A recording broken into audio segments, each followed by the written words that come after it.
some point relinquished either a lesbian or bisexual identity for an unlabeled or a heterosexual identity. So they had shown this more kind of fluid pattern of identification. So I had them keep a daily diary of their attractions for women and for men and their motivation to act on their attractions for 10 days. And I had them collect their own saliva for 10 days so I could look at their estrogen levels and figure out exactly when they were ovulating. So this is what I found. So among the bisexual group, I'll start with them because they always, get short shrift. They showed very little change in their motivation to have sex with women, but their motivation to have sex with men significantly declined when they were ovulating. For the gave up identity group, they actually became significantly more interested in having sex with women, and they showed an even bigger decline in their motivation to have sex with men than the bisexuals. And then the lesbians showed a huge increase in their motivation to have sex with women, and not that much of a change in their motivation to have sex with men.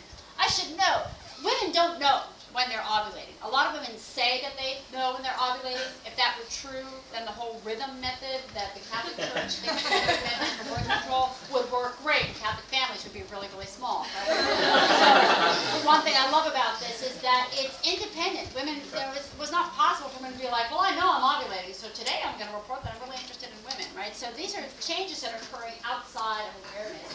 But this was only 20 women, right? And this was a highly self-selected sample. So I've actually been replicating this study in Salt Lake City with a group of 50 heterosexual women, 50 bisexual women, and 50 lesbians. So it's nice to have actual heterosexual women.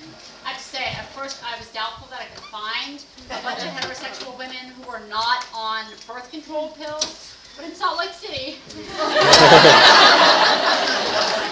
it's actually not difficult at all.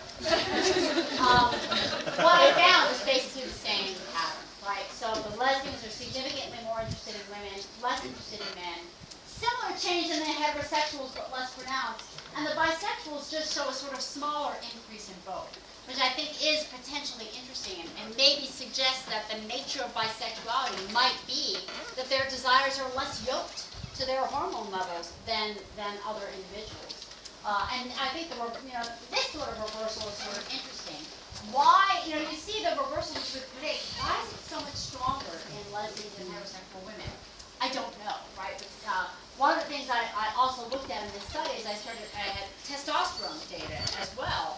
And it turns out that the heterosexual women are more sensitive to their testosterone levels than the lesbian women. So when the heterosexual women's testosterone levels increase, they're way more interested in having sex with men. When the bisexual women, right, who don't appear to be all that linked to estrogen, when the bisexual women's testosterone levels increase, they wanted to have sex with women, right? So testosterone seems to drive heterosexual women to men, to drive bisexual women to women. Lesbian women, no sensitivity to testosterone at all. I will not even pretend to have an explanation for that. I just find it fascinating that what we're finding is that the difference between these groups might not just be how much, sexual desire do you have, but what is your pattern of change in desire as a function of different factors? Something that we've historically sort of ignored because we've just assumed, the amount of sexual attraction you have to the same sex, the opposite sex, it's just who you are. But there are these changes, and these changes are part of what might differentiate these groups. That then, of course, raises a lot of interesting questions, which is that if change then is on the table as something that's relevant, well, what kind of time scale should we be, focusing on? I started out in this longitudinal study looking at year-by-year variability, and there was a lot of it. But for this one particular woman, you can imagine, well, what's happening within that shorter time interval, right?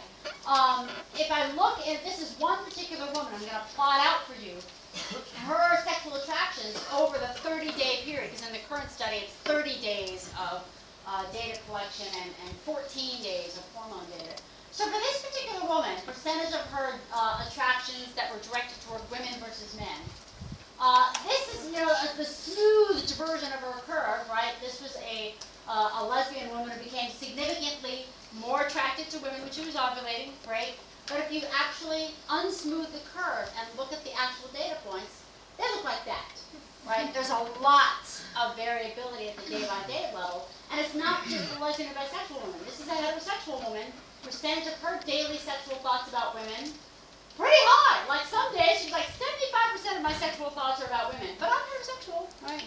And I should note that these were heterosexual women. They weren't like heterosexual women who thought they were participating in a study of sexual orientation. You know, so these are truly like garden variety heterosexual women. They just thought it was a study of like hormones. And yet it varied a lot from woman to woman. Here's another heterosexual woman. No interest in women except for like something magical happened on the watching some show or something. Maybe her boyfriend said, you know, a threesome would be really cool. And she might have been like, and then the next day she's like, now, this is percentage of daily sexual thoughts. You take the very same woman and you ask the question a little bit differently. What are the percentage of attractive people that you noticed today that happen to be women? And then it gets much higher, right? So these are not all the same experience. Attraction versus sexual thoughts versus women that you notice is yielding different sorts of findings. Here's a lesbian on that same measure. That's kind of understandable, right? Almost all the percent of the attractive people that she's ever seen are women. But if you ask her, what's the intensity of your attractions to men? Whatever attractions to men you have, and even if they're sporadic, how intense are they? Pretty intense, right? So there's a heck of a lot of variability going on, which makes me start to think that this element of change, of periodicity, right? We're familiar with the periodicity of the menstrual cycle.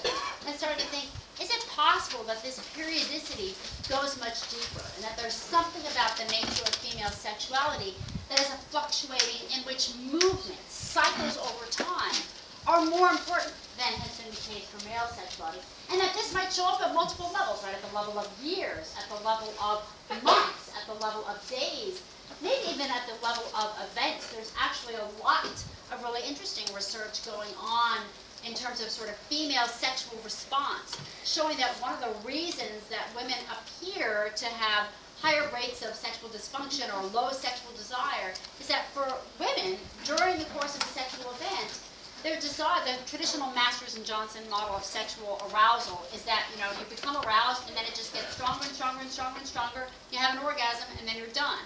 What they've been showing with women is that there appear to be waves. That there'll be like a wave of arousal and then a refractory period, at which point the partner's probably going, what's wrong? You just seem so weak. There'll be another wave, and that the approach to orgasm is not a continuous slide up. It's a series of undulations, and as many people know, women are multiply orgasmic, right? So even after that peak, the wave goes down and then it can go up again. So again, it seems to be that something about cyclicity and periodicity may be something that's very characteristic of female sexuality.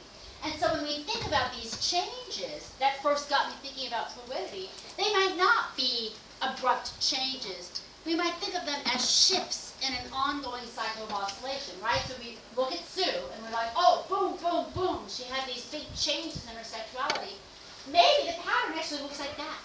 Right? Maybe there's a lot more variation that's going on, and like the equilibrium point is shifting slightly.